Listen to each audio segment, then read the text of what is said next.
নমস্কাৰ বন্ধুসকল পুনৰ স্বাগতম জনাইছো নতুন এটা ভিডিঅলৈ আজি আমি আলোচনা কৰিম AHSEC 2016 geography question paper solve হয় 2016 ৰ যি জিওগ্ৰাফিৰ কোৱেশ্চন পেপাৰটো আছিল এই কোৱেশ্চন পেপাৰটো আজি আমি সলভ কৰিম হয় যিমানবোৰ কোৱেশ্চন আনসাৰ আছিল 2016 কোৱেশ্চন পেপাৰ সকলোবোৰ অতি সহজতে তোমালোকক বুজাবলৈ চেষ্টা কৰিম এটো পাৰ্ট 1 ভিডিঅ হয় যিবোৰ কোৱেশ্চন আনসাৰ ৰৈ যাব সেইবোৰ কোৱেশ্চন আনসাৰ পাৰ্ট 2 ত আমি আলোচনা কৰিম ইয়াৰ আগতে মই 2020 আৰু 2018 ৰ কোৱেশ্চন পেপাৰৰ ভিডিঅ বনাইছো যদি তোমালোকে ভিডিঅ দুটা চোৱা নাই তেনেহলে ডেসক্ৰিপচনত লিংক থাকিব তোমালোকে ভিডিঅ কেইটা চাব পাৰা যদি প্ৰথমবাৰ চেনেলটোলৈ ভিজিট কৰিছা তেনেহলে চেনেলটো সাবস্ক্ৰাইব কৰি ল আৰু লগতে বেল আইকনটো প্ৰেছ কৰি অল কৰিব নাপাহৰিবা তো আহা আজি আমি 2016 জিওগ্ৰাফি কোৱেশ্চন পেপাৰটো আলোচনা কৰো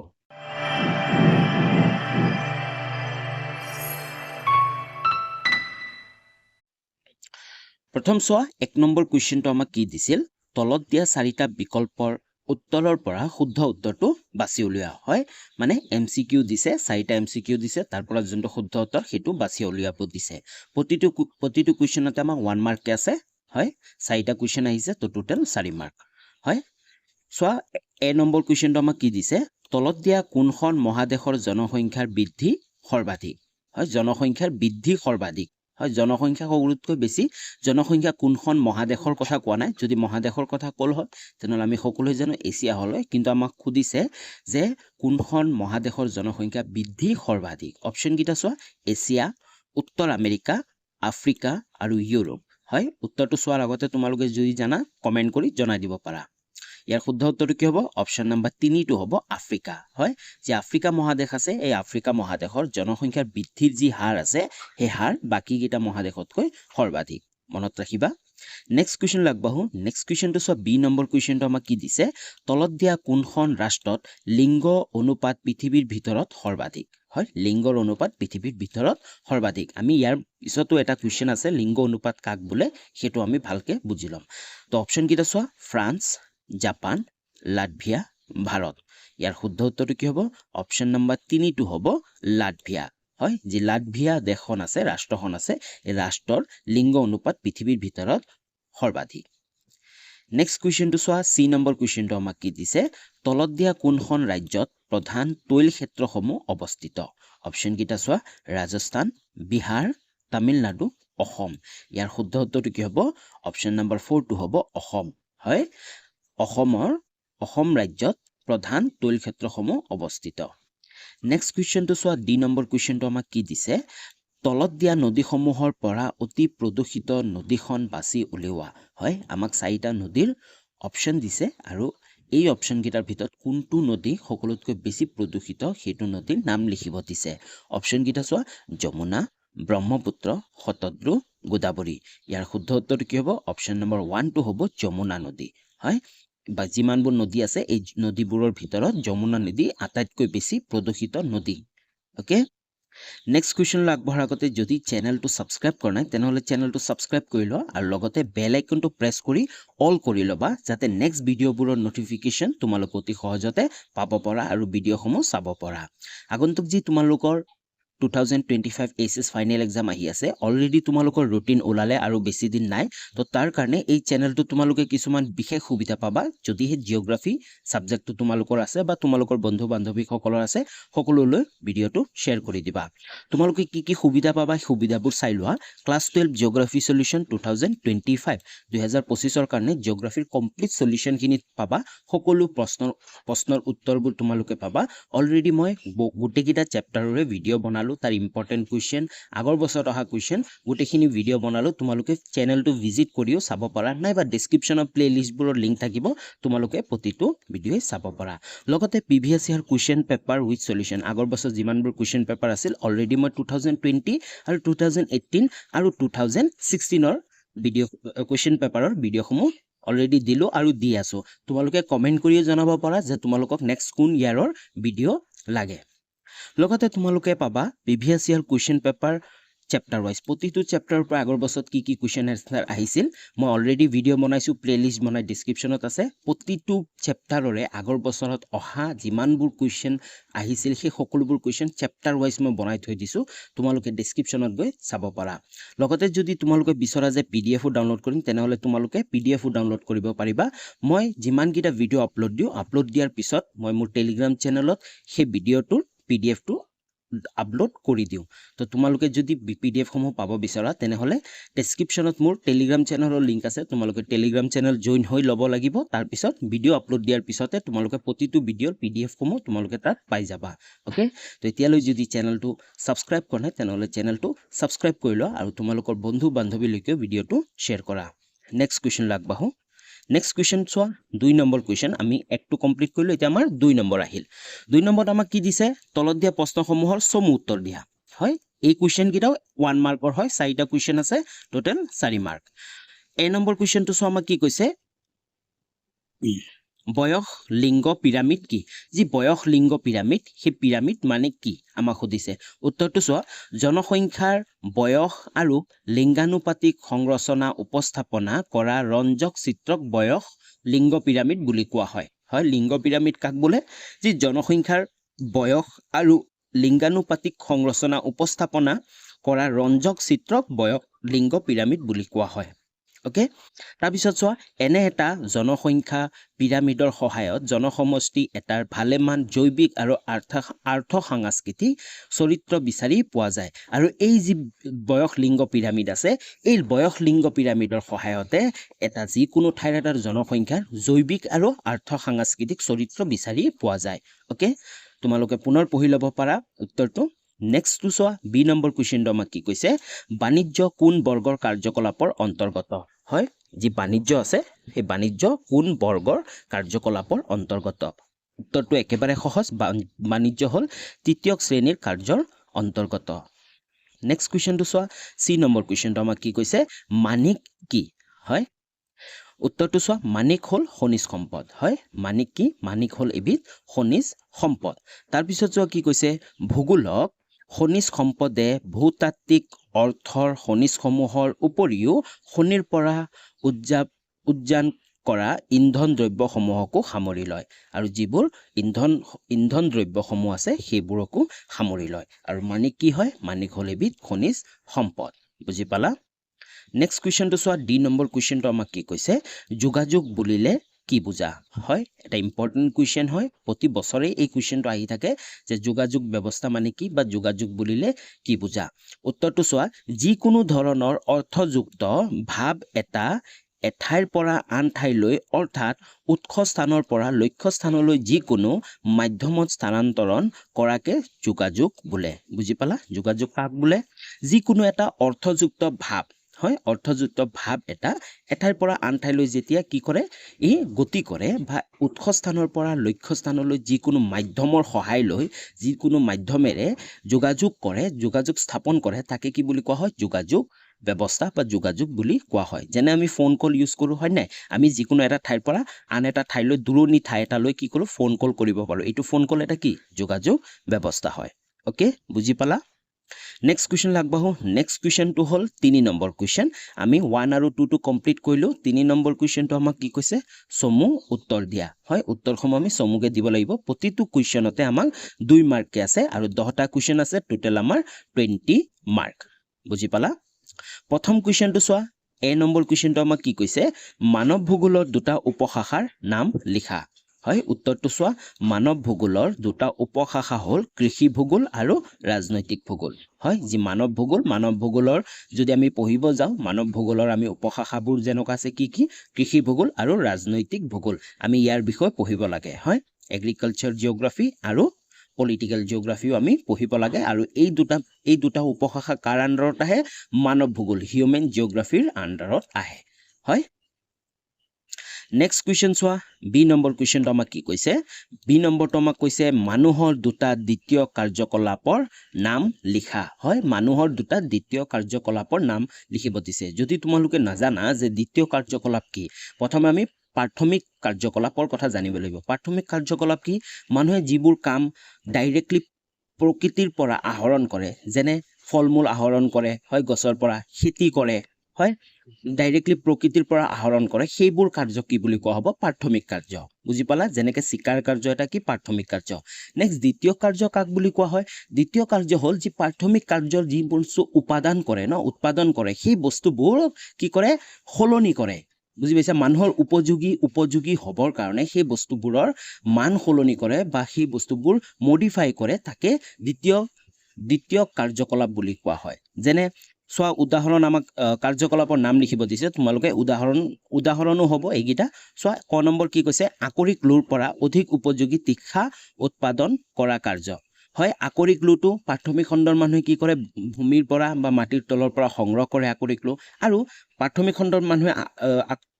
আহৰণ কৰে তাৰপিছত দ্বিতীয় খণ্ডৰ কাৰ্যকলাপৰ মানুহে কি কৰে সেই আকৰিক লোৰ পৰা অধিক উপযোগী মানুহৰ উপযোগী কৰিবৰ কাৰণে কি উৎপাদন কৰে তীখা উৎপাদন কৰা কাৰ্য এটা কি হয় দ্বিতীয় কাৰ্যকলাপ বুজি পাইছা নেক্সট চোৱা খ নম্বৰটো কি কৈছে গমৰ পৰা আটা বা ময়দা তৈয়াৰ কৰা হয় গমটো খেতি কৰা হয়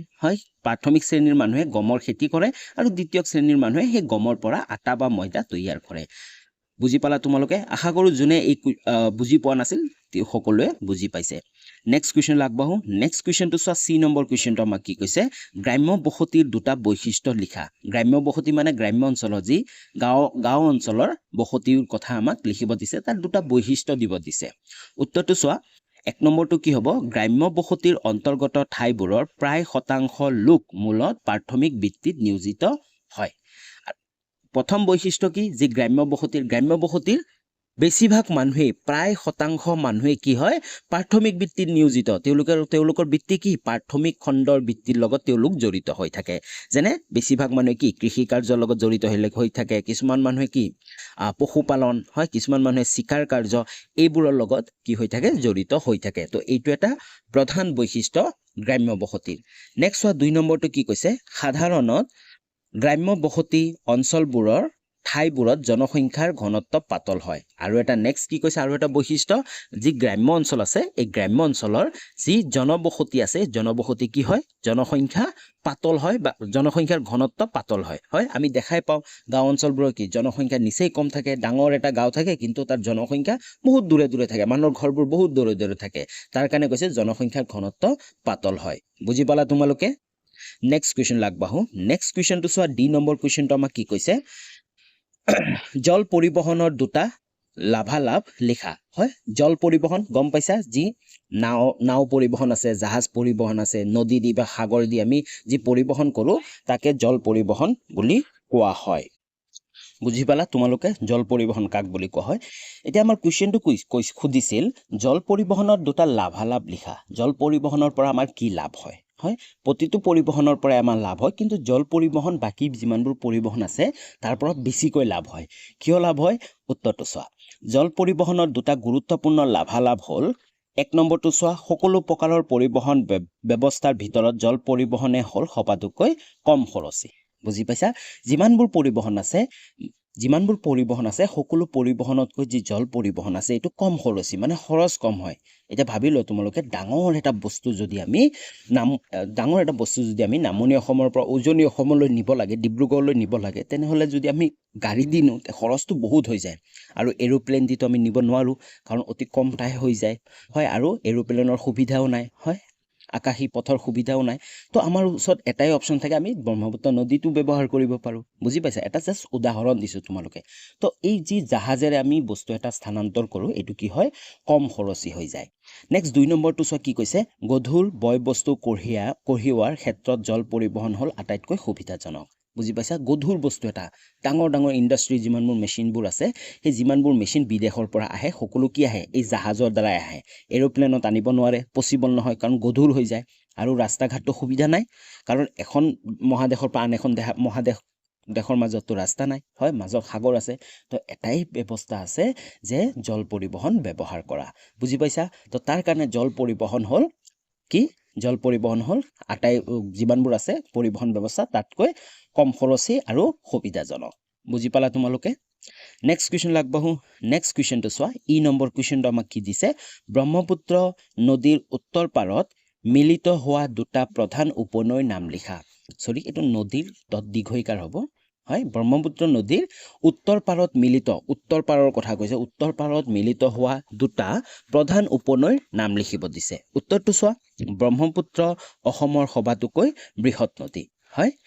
এই নদীখনত উত্তৰ আৰু দক্ষিণ পাৰৰ পৰা ভালেমান উপনৈ আহি মিলিত হৈছে হয় ব্ৰহ্মপুত্ৰ অসমৰ সবাতোকৈ বৃহৎ নদী আমি সকলোৱে জানো আৰু দুয়োটা পাৰ উত্তৰ আৰু দক্ষিণ পাৰৰ পৰা বহুত নদী আহি কি হৈছে মিলিত হৈছে উত্তৰ পাৰৰ পৰা প্ৰবাহিত হৈ ব্ৰহ্মপুত্ৰত মিলিত হোৱা দুখন মুখ্য উপনৈ হ'ল চোৱা সোৱণশিৰি আৰু পাগলাদিয়া হয় উত্তৰ পাৰৰ দুখন উপনৈ হ'ল কি সোৱণশিৰি আৰু পাগলাদিয়া মনত ৰাখিবা নেক্সট কুৱেশ্যনলৈ আগবাঢ়ো নেক্সট কুৱেশ্যনটো চোৱা F নম্বৰ কুৱেশ্যনটো আমাক কি কৈছে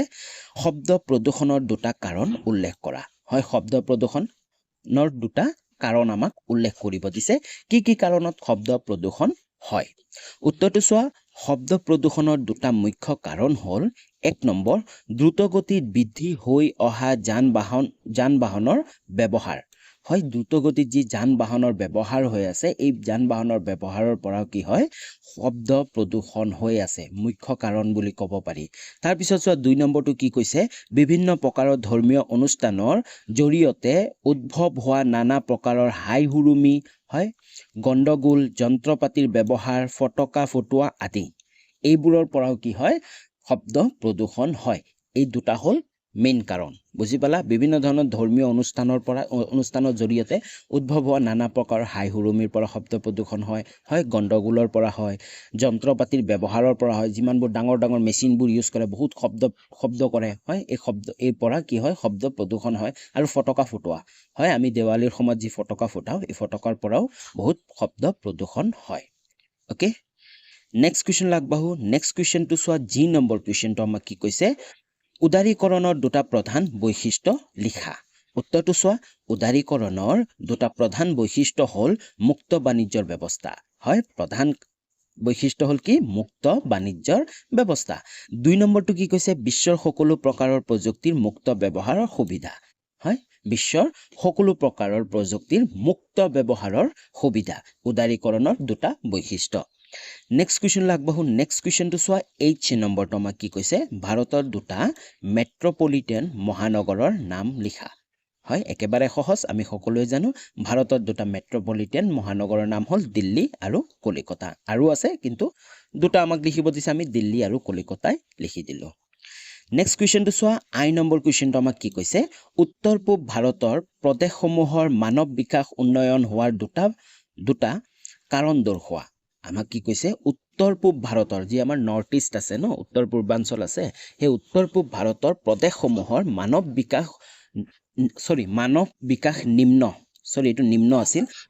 বিকাশ নিম্ন হোৱাৰ দুটা কাৰণ দৰ্শোৱা হয় আসলতে আমাৰ যি উত্তৰ পূব ভাৰতৰ যি ৰাজ্যসমূহ আছে এই ৰাজ্যসমূহত যি মানৱ বিকাশ এটো বহুত নিম্ন হয় তো সেই কাৰণে আমাক খুজিছে কি কাৰণে নিম্ন হোৱাৰ দুটা কাৰণ দৰ্শাব দিছে উত্তৰটো চোৱা ক নম্বৰটো কি হ'ব অনুন্নত শিক্ষা ব্যৱস্থা হয় প্ৰধান কাৰণে হ'ল অনুন্নত শিক্ষা ব্যৱস্থাৰ কাৰণে যি মানৱ বিকাশ নিম্ন হোৱা দেখা যায় আৰু লগতে নিম্ন মানৰ জনমূৰি আয় হয় নিম্ন মানৰ জনমূৰি আয়ৰ কাৰণে নিম্ন হোৱা দেখা যায় বুজি পালা তোমালোকে নেক্সট কুৱেশ্যন আগবাঢ়ো নেক্সট কুৱেশ্যনটো চোৱা J নম্বৰটো যোনটো আমি MCQত কৈছিলো যে লিংগ অনুপাত কি হয় এইটো আমি পিছত বুজিম তো J নম্বৰ কুৱেশ্যনটো আমাক সুধিছিল যে লিংগ অনুপাত কেনেদৰে নিৰ্ণয় কৰা হয় হয় লিংগ অনুপাত কাক বুলি কোৱা হয় ইয়াৰো এনসাৰটো মই লিখি দিছো লিংগ অনুপাত কাক বুলি কোৱা হয় আৰু কেনেকৈ নিৰ্ণয় কৰা হয় এইটো তোমালোকে ভালকৈ চাই লোৱা উত্তৰটো চোৱা লিংগ অনুপাত মানে প্ৰতি 1000 পুৰুষৰ বিপৰীতে পোৱা নাৰীৰ সংখ্যা বুজি পাইছা লিংগ অনুপাত মানে হ'ল প্ৰতি 1000 পুৰুষৰ বিপৰীতে কিমানজন নাৰী আছে সেই যোনটো ক্যালকুলেশন যেটো আমি উত্তৰটো ওলাও তাকে কি বুলি কোৱা হয় লিংগ অনুপাত বুলি কোৱা হয় বুজি পাইছা লিংগ অনুপাত তলত দিয়া ধৰণে নিৰ্ণয় কৰা হয় লিংগ অনুপাত কেনেকৈ নিৰ্ণয় কৰা হয় এই যে ফৰ্মুলাটো আছে এই ফৰ্মুলাটোৰ দ্বাৰাই নিৰ্ণয় কৰা হয় প্ৰথমতে আমাৰ কি লাগিব আমি ডাটা কালেকশন কৰিব লাগিব সৰ্বমুঠ নাৰীৰ সংখ্যা আমাক লাগিব হয় কিমানজন নাৰী আছে আৰু লগতে সৰ্বমুঠ পুৰুষৰ সংখ্যা লাগিব হয় পুৰুষৰ সংখ্যা কিমান আছে এই দুটা আমি কি কৰিম হৰণ কৰি এখৰে যেতিয়া আমি পূৰণ কৰিম আমি যোনটো উত্তৰ পাম সেটো হ'ব কি সেই ঠাইখনৰ বা সেই দেশখনৰ লিংগ অনুপাত বুজি পাইছা লিংগ অনুপাত কাক বুলি কোৱা হয় আৰু লিংগ অনুপাত কেনেদৰে নিৰ্ণয় কৰা হয় ওকে তো আজিলৈ ইমানখিনি আছিল যদি ভিডিঅ'টো ভাল লাগিল তেনেহ'লে ভিডিঅ'টো লাইক কৰিবা আৰু কমেন্ট কৰি জনাবা যে ভিডিঅ'টো কেনে লাগিছে আৰু কিবা যদি মোৰ এনসাৰ ভুল হৈছে তেনেহ'লে তোমালোকে কমেন্টত জনাই দিবা যাতে মই ঠিক কৰিব পাৰো ওকে তো আজিলৈ ইমানখিনি আছিল পুনৰ লগ পাম নতুন এটা ভিডিঅ'লৈ তেতিয়ালৈ বাই বাই